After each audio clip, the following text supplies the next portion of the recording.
in a frozen global apocalypse, while others are shivering from the bitter cold and fighting tooth and nail over a single pack of instant noodles. I am sitting in my warm, fortified villa, surrounded by billions in stockpiled supplies, enjoying a royal feast under the heating. It turns out, I've reincarnated back to the time before the end of the world. At this very moment, I was soundly asleep on the dining table when my chubby brother Pan Meng walked over from the opposite side carrying 2 fully loaded food trays, shouting for me to eat. Seeing my lack of response, Pan Meng directly grabbed my hair and yanked me up, complaining and asking if I had stayed up late chatting with Song Xiaodai again to be exhausted like a dog. I groggily opened my eyes with drool still hanging from the corner of my mouth, and smelling the enticing aroma wafting through the air, I was completely bewildered. Where am I? It smells so good. When my line of sight focused on the fried chicken leg and food right in front of me, my mind was filled with nothing but pure disbelief. In the very next second, I violently slammed the table and sprang up, startling both the girl nearby and Pan Meng. This is food. My eyes radiated light as I stepped directly onto the dining table, pouncing toward the food tray like a wild beast that had starved for half a month. I grabbed the large chicken leg with one hand and frantically stuffed it into my mouth, my cheeks bulging like rubber balls, completely ignoring the need to chew. Pan Meng was so terrified on the side that he kept waving his hands, urging me to slow down so I wouldn't choke. But at this moment, I had entirely lost my sanity. Eating my own portion wasn't enough, so I even rushed to the adjacent table to snatch a passerby's meal, causing surrounding students to exclaim in shock repeatedly until Pan Meng risked his life to hug me from behind to hold me back. After sweeping through the food like a whirlwind scattering the remaining clouds, I slumped back in the chair with a round, bulging stomach, stroking my belly in satisfaction and letting out a comfortable sigh. I am back. I am truly back. Looking at the food trays on the table that I had licked so clean that not even crumbs remained, I wiped the grease from the corners of my mouth, and my gaze gradually became sharp. I can't believe it. I have really been reborn. Pan Meng speechlessly asked if I was full. Then he complained in sheer exasperation. Are you the reincarnation of a starved ghost? Is this how you eat? You even ate my share. I lowered my head, and a crazed smile curled on my lips. I indeed am the reincarnation of a starved ghost. In that extreme cold apocalypse, I was starved to death alive. Hearing this, Pan Meng became anxious, spitting saliva everywhere as he scolded me, asking if I was acting crazy here because I got dumped and triggered by Song Xiaodai, and adding that he had told me early on that that woman was no good. I ignored his cursing, backhandedly gripping his shoulders with a deathly tight hold. I stared intensely into his eyes, my tone carrying the excitement of surviving a disaster. Pan Meng, it is so good that you are still alive. Everything can be restarted, and everything can be salvaged. Pan Meng's face turned purple from fright at my terrifying gaze, crying out for me not to speak so scarily, as of course he was still alive. In order to confirm the time, I loudly asking for the exact current date. You don't even know this? It's August 8th, 2024. Hearing this date, the apocalyptic tragedy of skies filled with blizzards and skyscrapers completely sealed in ice instantly flashed through my mind. It's coming soon. I opened my hands with a solemn expression. In half a month, the entire world will plunge into extreme freezing weather. A heavy snowfall will last for 3 continuous months, and by then the whole world will be sealed in ice, with temperatures dropping directly below -50 degrees. After hearing this, Pan Meng was directly amused, pointing at me and laughing out loud, saying that in this peak summer with maximum temperatures of 40 degrees, I was telling him it was going to snow. Then he put away his smile, pointed at me seriously, and asked if I had encountered some trouble, stating that as my father figure he could help settle anything, and told me to stop spouting nonsense here. I turned my back, clenched both fists tightly, and said in a deep voice, I indeed have something I need your help with. Pan Meng picked up his water cup and took a sip, patting his chest and telling me to speak straightforwardly, saying that as long as it was doable, it wouldn't be a problem. In the next second, I fiercely slammed both hands on the table and leaned in front of him, shouting with an incomparably firm gaze, lend me 1 billion. Pfft. Pan Meng directly spat out a mouthful of water, his eyeballs almost popping out onto the ground, and asked me with his hair standing on end, are you serious? Serious, I replied without hesitation. Upon hearing this, Pan Meng cleanly and crisply replied with 2 words, I don't, exclaiming that even if he sold his dad, he couldn't scrape together 1 billion. I propped my hands on the dining table, stared at him intensely, and pressed the question, then how much can your dad sell for? Pan Meng swallowed his saliva and weakly replied that at most he could sell for $500 million. Just as we were bickering over money, a couple of treacherous dogs walked by not far away. A yellow-haired man had his arm around a red-haired woman wearing a pink skin-tight dress, and was smiling creepily while saying, after eating, let's go to a private cinema to watch a movie, and I will show you a big treasure. The red-haired woman rubbed against his chest with a face full of shyness. Brother Yang Zifeng, you are so bad. I like it so much. Pan Meng recognized the woman's back at a glance and exclaimed, Chen Guang, that is Song Xiaodai. This woman is dating Yang Zifeng, the wealthy heir of the Wu Dragon Group, behind your back. Hearing the commotion, the 2 people ahead turned around, and upon seeing me and Pan Meng, Song Xiaodai's face was filled with guilt and shock. Chen Guang, why? Why are you here? Pan Meng instantly flew into a rage, pointing at Song Xiaodai and cursing wildly. Song Xiaodai, are you worthy of Chen Guang? He sacrificed so much for you, even scrimping and saving just to buy you a designer outfit, and now you are actually dating someone else behind his back. However, Song Xiaodai merely turned her head slightly, acting with the arrogant attitude of a dead pig unfazed by boiling water. Since you saw it, I don't want to explain anything. The situation is exactly as you see it. Looking at her ugly true face, memories of my past life flooded into my mind like a tide. In my past life, this woman also clung to Yang Zifeng in the exact same way. But after the extreme cold apocalypse descended, she was thrown away like garbage by Yang Zifeng. It was my stubbornly misguided self who brought her back and worshipped her like a goddess. I endured hunger and starvation myself just to let her eat her fill, but in the end, what I received in return were her successive betrayals, and even my final death by pure starvation was inextricably linked to her. I lowered my head, my eyes turning freezing cold to the extreme. Pan Meng tugged at my clothes, urging me to leave quickly, saying that this woman wasn't even pretending anymore. But I kept my hands in my pockets and coldly spat out 2 words: no rush. Sweating profusely, Pan Meng angrily asked what was the point of staying here, as just looking at this kind of woman made him nauseous. On the side, Yang Zifeng arrogantly began to laugh loudly. Ha! Chen Guang, I have heard of you, Song Xiaodai's ultimate sycophantic simp. Song Xiaodai said you are like a deeply devoted dog, licking her boots every single day. Now it seems that is indeed the case. Song Xiaodai even pointed directly at my nose, clamoring with a face full of disgust. Chen Guang, I hope you recognize your own place and stop pestering me. Those things you did for me in the past were just you moving yourself. To me, it was just harassment. I looked at her expressionlessly and coldly interrupted. Are you done speaking? Yang Zifeng actually thought I was reluctant to leave, mocking me and asking if I was trying to use a silent treatment to win Song Xiaodai back. Song Xiaodai then took the opportunity to lean into Yang Zifeng's embrace and acted spoiled. Brother Yang Zifeng, even if he kneeled in front of me right now, I wouldn't look him in the eye, because you are my true Mr. Right. Chen Guang, let's go. Staying here will only result in being humiliated by them. Pan Meng was so anxious that he was sweating heavily. I remained entirely unmoved, simply staring at them. Give me 5 more minutes. Pan Meng was completely speechless, sighing over why his brother just couldn't see through this. Yang Zifeng, on the other hand, spread his hands in smug forgetfulness. Ha, 5 minutes. I'd like to see what kind of tricks you can play in 5 minutes. If you can entertain this master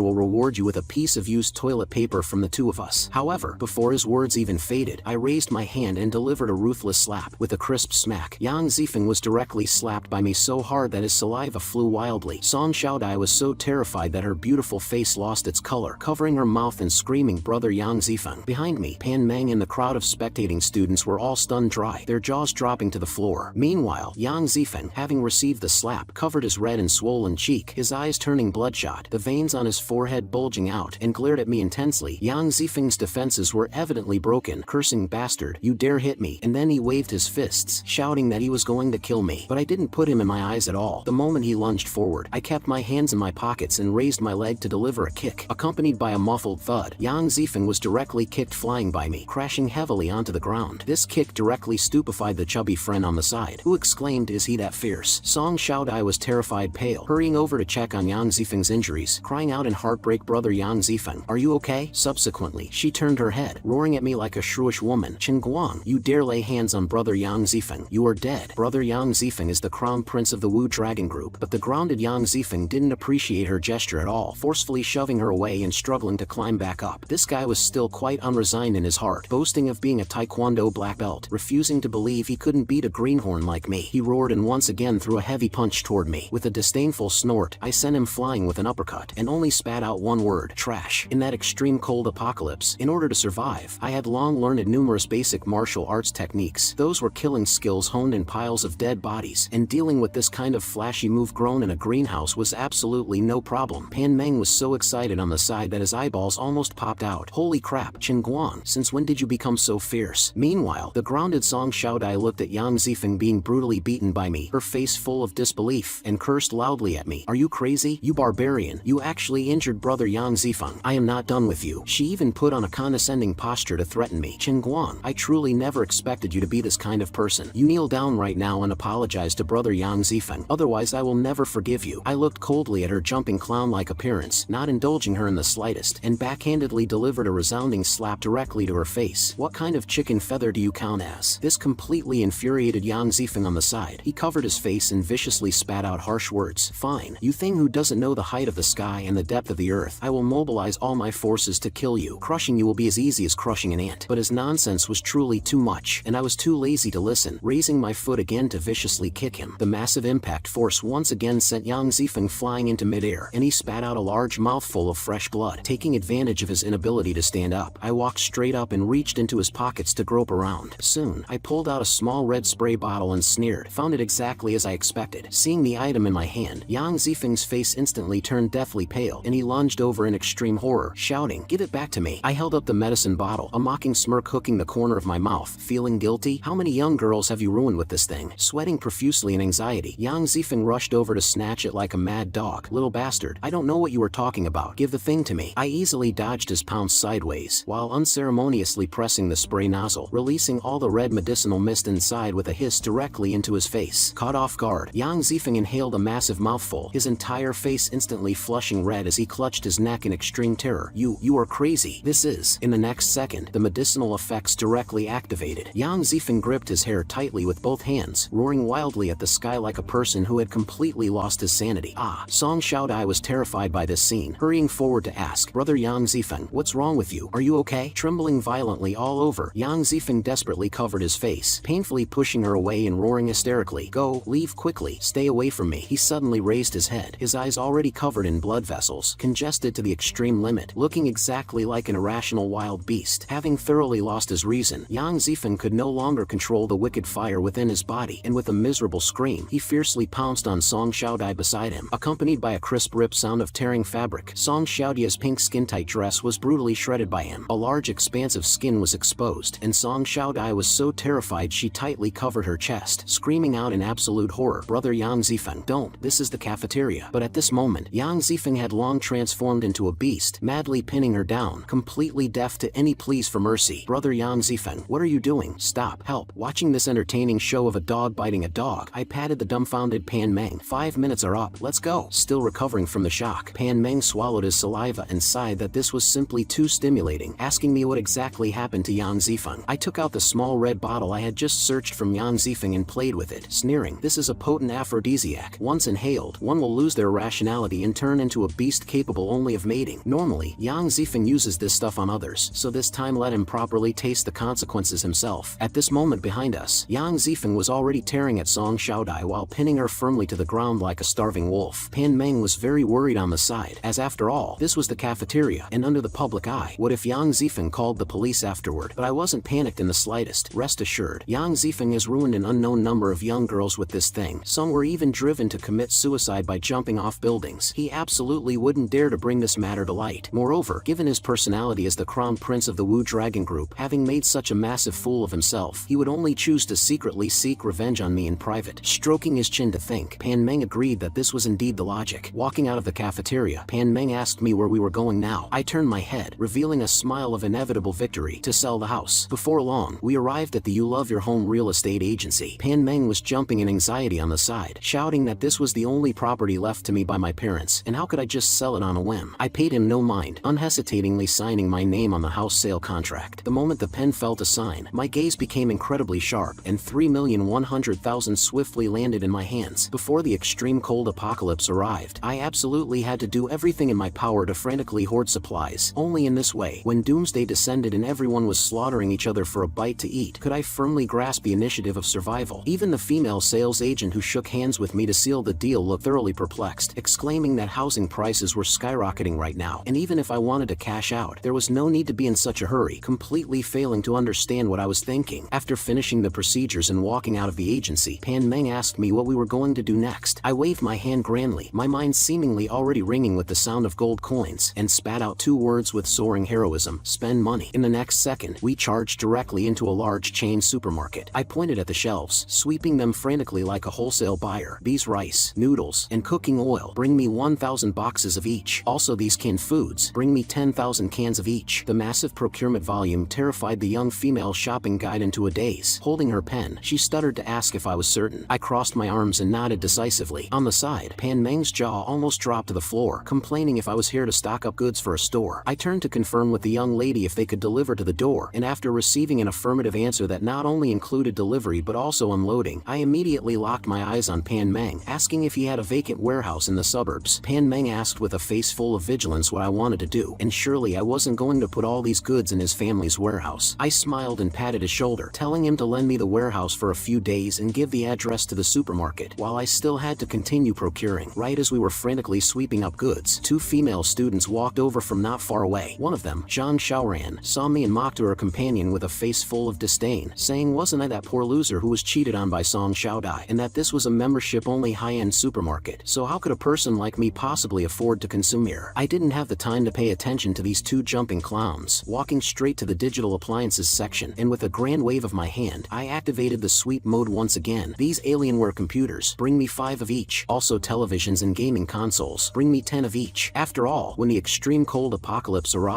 it would be a world of ice and snow outside, and for the vast majority of the early period, one would have to stay indoors for refuge. Besides eating and drinking well, entertainment devices to pass the time were absolutely indispensable. Hearing my extravagantly wealthy procurement list, the young shopping guide bloomed with joy, bowing to me with a face full of smiles. Okay, sir, you truly are our biggest client this year. Meanwhile, Zhang Xiaoran and Lu Jia, who stood nearby looking down on me, now had their eyeballs almost falling out onto the ground, sweating cold drops in utter shock. Zhang Xiaoran thought to herself, did I hear wrong? He requested 5 of those expensive Alienware computers all at once? That's worth at least 200,000. Beside her, Lu Jia also wore an expression as if she had seen a ghost. And those televisions and gaming consoles, they are all highly valuable. How could this poor boy Chen Guang have so much money? But I completely ignored their shock, waving my hand forward grandly once again, and shouted domineeringly, package all these household appliances, and I will take all of those down jackets too. This operation directly caused Zhang Xiaoran to gasp in shock, looking at me in disbelief. Is this guy really a poor boy? He just spent over $1 million in this short while. Looking at my posture of spending money like flowing water, a trace of greed flashed through her eyes, and she muttered softly to her companion, I have never seen such extravagance. There is only one possibility. Chen Guang is a hidden second-generation heir to a wealthy family. That can be the only explanation. Let's go over. This is a great opportunity. At this time, I was silently calculating in my heart. More than half the money is spent. The basic guarantees for the apocalypse are secured. Now it is time to do the more important things. Just as I was thinking this, a pungent perfume smell drifted over. Zhang Xiaoran pinched her voice, deliberately puffing out her chest and throwing a flirtatious wink at me. Chen Guang, long time no see. Beside her, it was as if shy pink peach blossoms had bloomed all over, as she artificially leaned in close to build a rapport. Yeah, I didn't expect that after not seeing you for a few days. Chen Guang has become so much more handsome. I looked at these two coldly, a gleam of chill crossing the bottom of my eyes. Zhang Xiaoran and Lu Jia were neither of them good people. When the extreme cold apocalypse descended, they used their bodies to rope in a group of street thugs to rob things everywhere. In my past life, I was also robbed by these two. Even the clothes on my body were stripped completely bare by them. In that time I nearly froze to death alive. Seeing my silence, Zhang Xiaoran actually thought I was shy, continuing to seduce me with flirtatious winks. Chen Guang, why aren't you speaking? Do you feel distant? How about we have a meal together? I snapped back to reality, a playful cold sneer hooking the corner of my mouth, and agreed readily, sure. Then I turned my head and instructed Pan Meng beside me. Pan Meng, transport the things back for me. I have some matters to attend to. Seeing me take the bait, Zhang Xiaoran and Lu Jia exchanged a glance, revealing a treacherous smile of success. Zhang Xiaoran calculated in her heart, this foolish boy agreed. We'll slaughter him for a good meal today. I know a newly opened high-end restaurant nearby. I heard a meal costs at least 5 or 6,000. Today we have a willing scapegoat. We can just taste it. I pretended to be oblivious, going along with the flow. Let's go. I happened to be hungry. Soon, they brought me to the front of a resplendent and magnificent skyscraper. Pointing at the luxurious high-end restaurant in front of us, Zhang Xiaoran asked me what I thought. I feigned restraint and looked around. Very high-end. It must not be cheap. Zhang Xiaoran pulled me inside, afraid that I would back out and run away. Chen Guang, we wouldn't bring just anyone here. Hurry up and go inside. I am starving to death. Entering the restaurant and sitting down in a luxurious private room, they hypocritically asked me how the dishes were. I flipped open the thick menu, deliberately furrowing my brows and saying, isn't it too expensive? Hearing this, the two immediately snatched the menu away, terrified that I wouldn't let them order, and shouted impatiently, not expensive, not expensive. How is it expensive? If you won't order, we will. Next, Lu Jia unleashed a frantic output to the waiter. Black gold caviar, M12 Wagyu beef, Antarctic lobster, these, we want all of these. An hour later, the table was covered with empty plates swept clean like a storm. With a flushed face, Zhang Xiaoran burped, slouching back in her chair with absolutely no regard for her image, rubbing her belly and sighing. Today's meal was super satisfying. It's been a long time since I've eaten this full. She turned to look at me and asked how my meal was. I stood up, wiped my mouth, and said indifferently, it was very delicious. I have also eaten just about enough. I need to step out for a moment. I walked straight to the restaurant's front desk. The cashier smiled and verified the bill with me. Sir, you have consumed a total of 18,800 yuan, cash or card. I leaned against the counter, propping my hands on it, and revealed an unfathomable smile. I am not here to settle the bill. Following the exact dishes on that table just now, prepare 100 tables for me, and I will come collect them in 10 days. The moment these words came out, the cashier, who was maintaining a professional smile, instantly widened her her eyes in shock, her jaw almost dropping, and confirmed with me in complete disbelief. "Prepare 100 tables, sir. Are you certain?" Hearing the cashier's repeated confirmation, I unhesitatingly pulled out a glittering bank card and handed it over. "I can pay first." After all, in the impending extreme cold apocalypse, eating canned food every day would eventually make one want to throw up. In order to guarantee my future quality of life, it would be better to directly order 100 tables of top-tier feasts, and when the time comes, store them in my spatial dimension to enjoy slowly. As for how to preserve these dishes, I would definitely find a way within these 10 days. Meanwhile, in the private room, those two women were still dreaming of catching a golden turtle son-in-law. Lu Jie muttered smugly to Zhang Xiaoran. Although Chen Guang is a bit stingy, constantly complaining about the price, he knows to immediately go pay the bill, which is considered quite sensible. Zhang Xiaoran greedily echoed, "It is rare to run into a wealthy foolish boy. We will take him to buy a few more bags later." Before long, the cashier handed the bank card back to me with both hands, smiling and saying, "Sir, your 100 tables of food have been ordered. Regarding the table just now," I waved my hand smoothly, putting my hands in my pockets and walking out without looking back, a cold sneer hooking the corner of my mouth. "They will pay the bill for that table themselves." Walking out of the restaurant, I let out a long breath of relief. The money from selling the house was mostly spent, so next I absolutely had to get some more money, and the fastest way was, of course, to exploit online microloan platforms. I took out my phone and executed a flurry of operations. Walking on the main street, I looked at the continuously arriving balances on my phone, my heart blossoming with joy. Can't finish exploiting them, simply can't finish. I have already extracted 2,700,000 from 36 microloan platforms, and there are still more than half of the platforms left untouched. This is truly a great method to build wealth. Just at this moment, an urgent phone ringtone suddenly sounded, ring ring ring, and Zhang Xiaoran's name popped up prominently on the screen. As soon as the call connected, Zhang Xiaoran's exasperated interrogation came through. "Chen Guang, where are you?" With a face full of mockery, I spoke into the phone. I had matters to attend to, so I headed back first. Zhang Xiaoran instantly jumped in anxiety, shouting and screaming in the restaurant regardless of her image. "Nonsense! You invited Lu Jia and me to eat. If you don't pay the bill, who will?" My eyes instantly turned cold, and I mercilessly fired back. "When did I ever say I was treating you to a meal? Wasn't it you guys who dragged me to eat? Furthermore, the dishes were all ordered by you. What does that have a dime's worth of relation to me?" Zhang Xiaoran was so angered by me that her face turned green, using twisted logic to question if I was still a man, and how could I let them pay for such an expensive table of food. Hearing this, I laughed directly out loud.